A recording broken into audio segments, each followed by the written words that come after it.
Bismillahirrahmanirrahim. I hope you all will be safe and sound. Today I am going to teach you a very important modal verb, that is may or might. May first form है और might इसकी second और third form है। तो ये जो modal verb है मे and might, ये उस वक्त यूज़ होती है जब किसी काम के करने की कोई पॉसिबिलिटी हो, इम्कानात हों, या आपने परमिशन किसी को देनी हो या परमिशन लेनी हो, या इसके अलावा आप बेस्ट विशेस और दुआओं के लिए भी इस्तेमाल कर सकते हैं। सबसे पहले हम देखते हैं कि पॉसिबिलिटी के लिए मे और माइट कैसे यूज़ होते हैं, यानी जब किसी काम के करने के चांसेस होते हैं तो हम मे और माइट यूज़ करते हैं। लेकिन इससे पहले अगर आप फर्स्ट टाइम मेरे चैनल पर आए हैं तो काइंडली सब्सक्राइब करके बेल आइकन प्रेस कर दें and don't forget to share my videos with your friends and family. अच्छा, सबसे पहला जो सेंटेंस है हमारा वो ये है कि हो सकता है आज वो ऑफिस जाए। हो सकता है आज वो ऑफिस जाए। इसमें ये जो ऑफिस जाने का एक्शन है इसके बारे में डाउट है, तो इसकी ट्रांसलेशन इस तरह से है, he may go to office today. He may go to office today. May के साथ फर्स्ट फॉर्म आपने यूज़ करनी है, लेकिन सेम इसी सेंटेंस को हम ऐसे भी ट्रांसलेट कर सकते हैं, he might go to office today. May की जगह माइट भी यूज़ हो सकता है, he might go to office today. फ़र्क क्या हुआ दोनों में? अगर हम मे भी यूज़ कर सकते हैं सेम उसी सेंटेंस के लिए और माइट भी, तो फ़र्क या डिफरेंस ये है कि जब किसी काम के होने के चांसेस या इम्कानात ज़्यादा हों तो आपने मे इस्तेमाल करना है, और अगर चांसेस कम हैं तो फिर आपने माइट यूज़ करना है। यानी ये आप पे डिपेंड करता है या उस सिनेरियो पे डिपेंड करता है कि अगर किसी काम के होने के चांसेस ज़्यादा हैं तो आप मे इस्तेमाल करें, और अगर कम हैं तो फिर माइट यूज़ करें।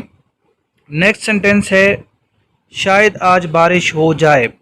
शायद आज बारिश हो जाए। तो ये अब डिपेंड करता है मौसम पे। अगर चांसेस ज़्यादा हैं बारिश होने के तो फिर आप मे इस्तेमाल करें, और अगर ब्राइट डे है, सनी डे है, चांसेस कम हैं तो फिर आपने माइट यूज़ करना है। लेट्स से कि चांसेस ज़्यादा हैं तो आपने इसको ऐसे ट्रांसलेट करना है, it may rain today. It may rain today. Structure इसकी बहुत इजी है। मेक के साथ first form of verb use करनी है और उसके बाद ऑब्जेक्ट। वर्ब यहाँ पे हमारे पास रेन है और मे जो है मॉडल वर्ब है। इनफैक्ट मॉडल वर्ब्स वो होते हैं जब जो किसी काम की पॉसिबिलिटी के बारे में बताएं या परमिशन के बारे में बताएं या कोई सजेशन उसमें दी जाए। अच्छा, नेक्स्ट सेंटेंस है, हो सकता है मैं अगले महीने से बिज़नेस शुरू करूं। हो सकता है मैं अगले महीने से बिज़नेस शुरू करूं। इसको हम ऐसे ट्रांसलेट करेंगे, I may start a business next month. I may start a business next month. यहाँ पे मे इसलिए यूज़ किया मैंने क्योंकि मुझे अगर लग रहा है कि चांसेस ज़्यादा हैं तो मे यूज़ किया है, क्योंकि नेक्स्ट मंथ एक करीब का वक्त हमने बताया है कि हम नेक्स्ट मंथ से बिज़नेस शुरू करने जा रहे हैं। और अगर इसकी डाउटफुलनेस को या इसमें और डाउट हम पैदा करें तो हम ऐसे कह सकते हैं, हो सकता है एक ना एक दिन में बिज़नेस स्टार्ट करूं। अब ये सेंटेंस जो है इसमें ज़्यादा डाउट है, इसके होने के चांसेस कम है। एक ना एक दिन, इसमें इतनी श्योरिटी नहीं है as compare to the last sentence. तो अगर इसके चांसेस कम हैं तो हम इसको ट्रांसलेट ऐसे करेंगे, I might start a business someday.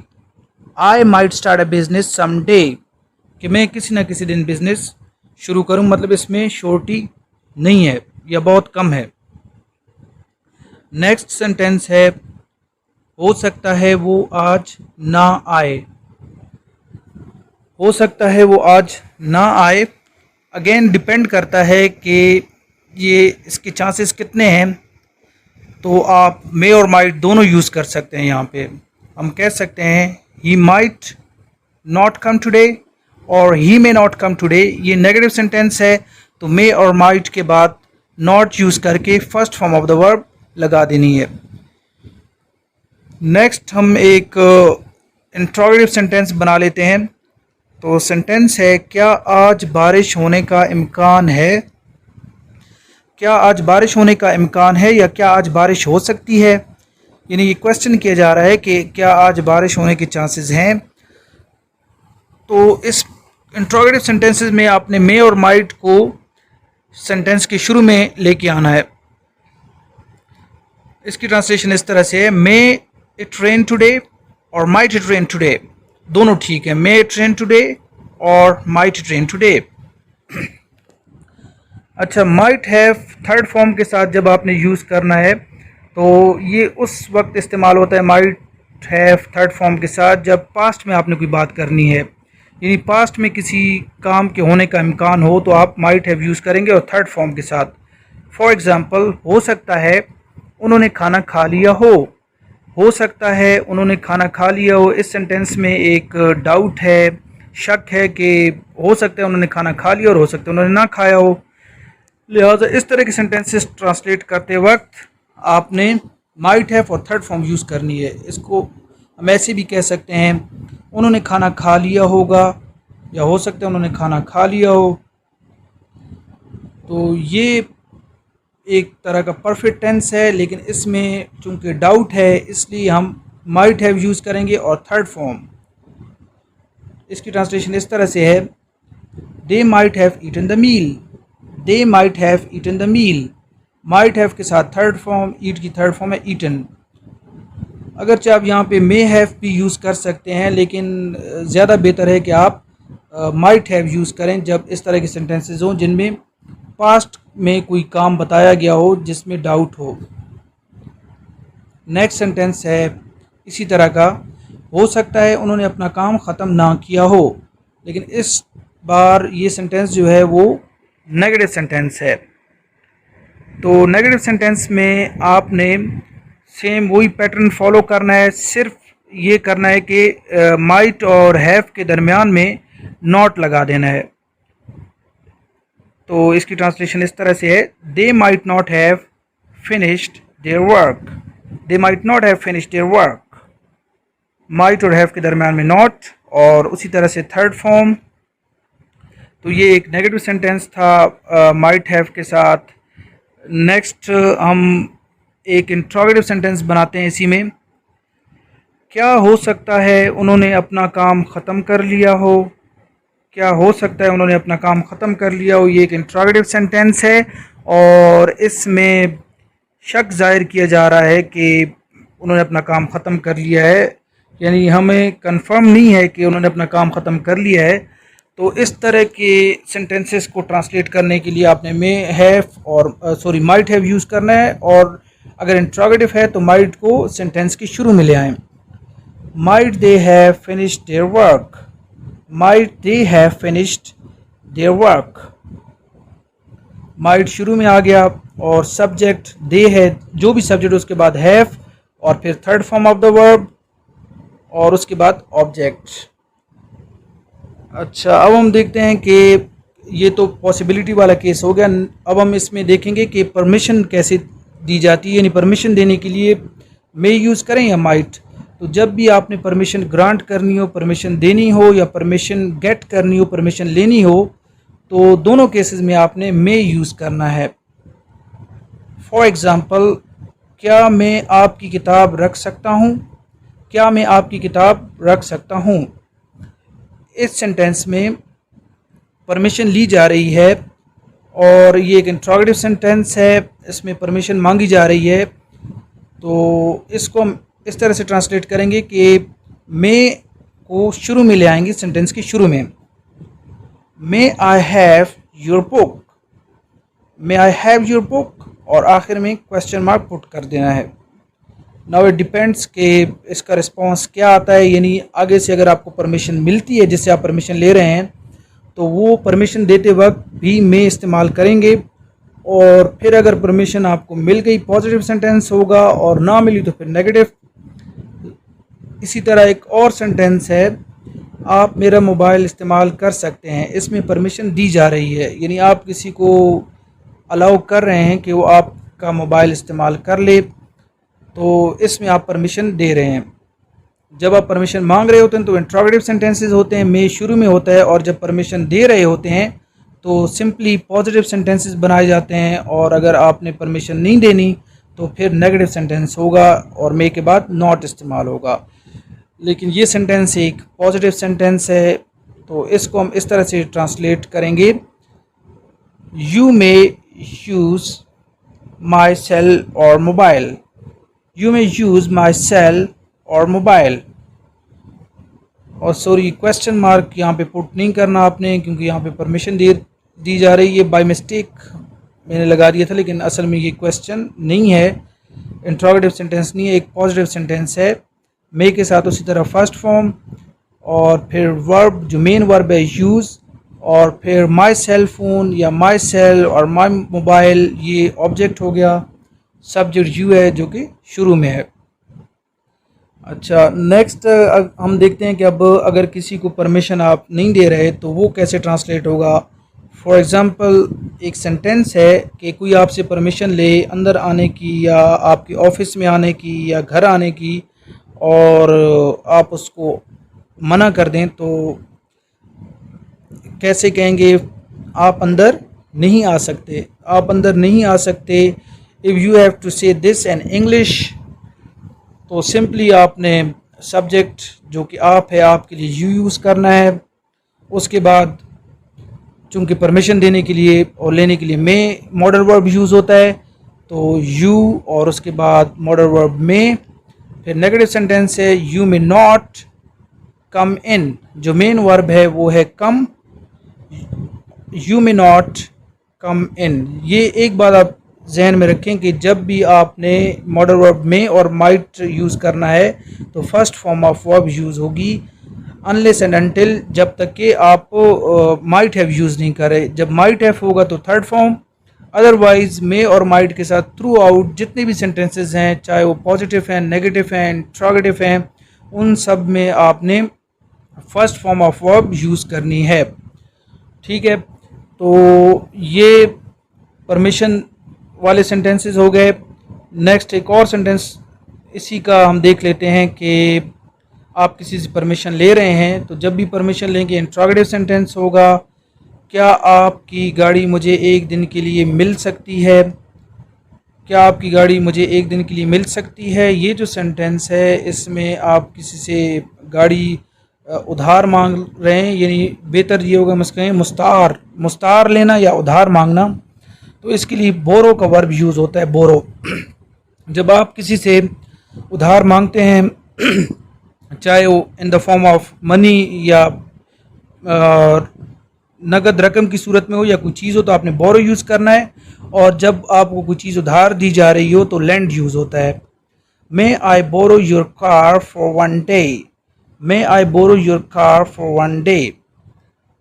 और ये सेंटेंस जो है इसमें परमिशन मांगी जा रही है कि क्या मैं आपकी कार एक दिन के लिए ले सकता हूँ या मुझे आपकी कार एक दिन के लिए मिल सकती है, may I borrow your car for one day. और अगर वो आपको परमिशन दे दें तो इस तरह से कहा जाएगा, I may lend my car to you for one day.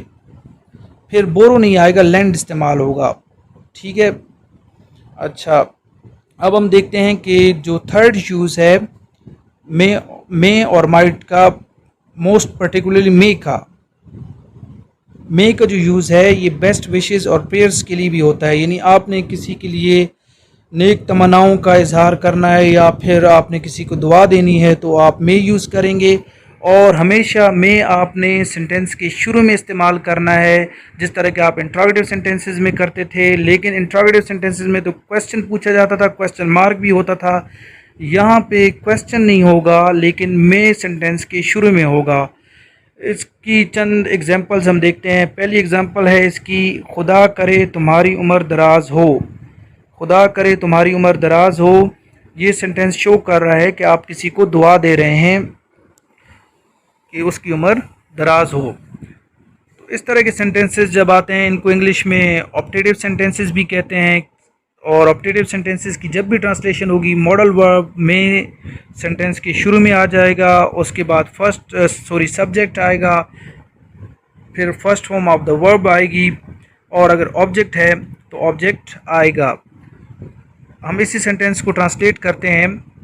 तो शुरू में आ जाएगा मे, उसके बाद subject you, may you live long, may you live long, live इसमें वर्ब है और first form of the verb, और लॉन्ग जो है, लॉन्ग का लफ्ज़ी मतलब तो है तवील, लंबा, तो मे यू लिव लॉन्ग, और इसको हम ऐसे ट्रांसलेट करें कि खुदा करे तुम्हारी उम्र दराज हो।